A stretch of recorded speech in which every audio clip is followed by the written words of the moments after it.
Welcome to Wedding 411 On Demand podcast, and today we're with Rob Goyena of Catering by Uptown. Welcome, Rob. Thank you very much for having me. Rob's family has been in the catering business for decades, and they have just garnered so much information over the years from engaged couples that they've passed on to their team that really allows them to be far more than just a caterer or a venue.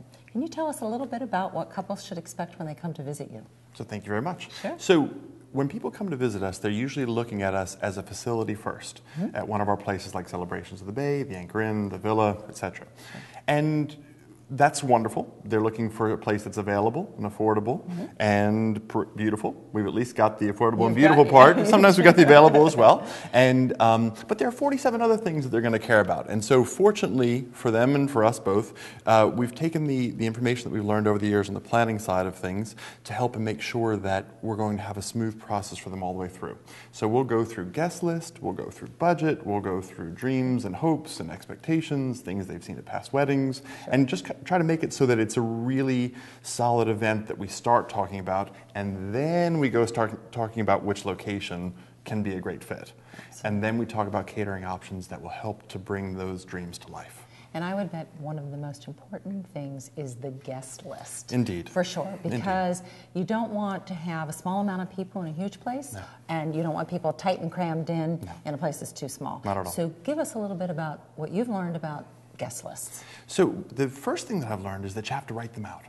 And it's surprising how often someone will come out and see us thinking that the most important thing is to come find a place, and it is, but it's important to find the right place, and to find the right place, you do need to have some idea about where your guest count's going to be.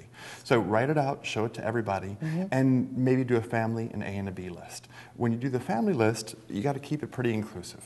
On the A and the B list, you can be a little bit more careful about how you're going to invite your friends and coworkers. And then I usually tell people, I'm big on threes, so I tell them 3 key words. And if you don't remember anything else from this video, remember these 3 words. We're having a small family wedding.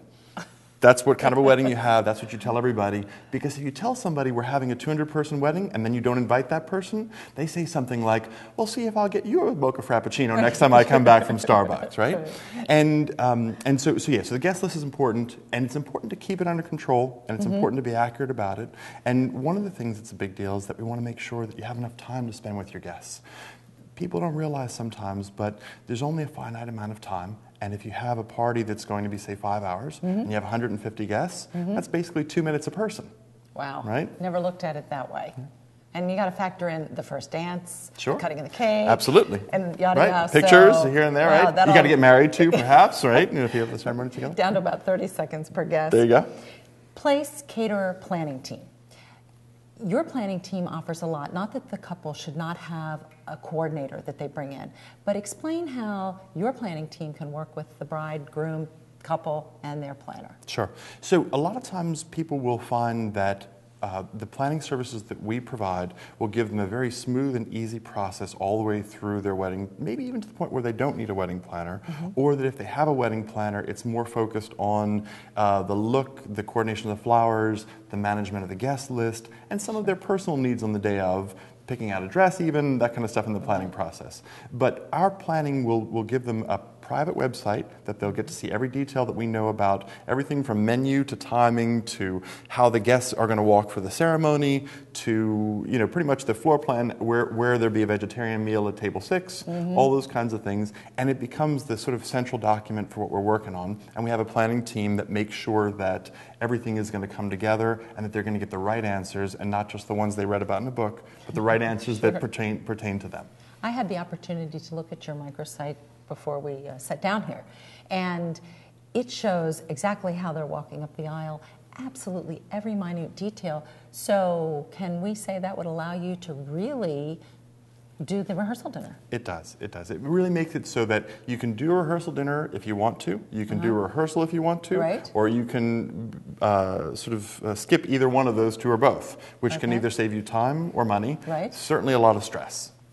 Absolutely. Because no matter how it goes at the rehearsal, we all know that morning everybody's got a few questions, or that day when the wedding takes place, there's a few questions there. So couple comes to you with their dreams and their hopes. One final tip that you would give us? Sure.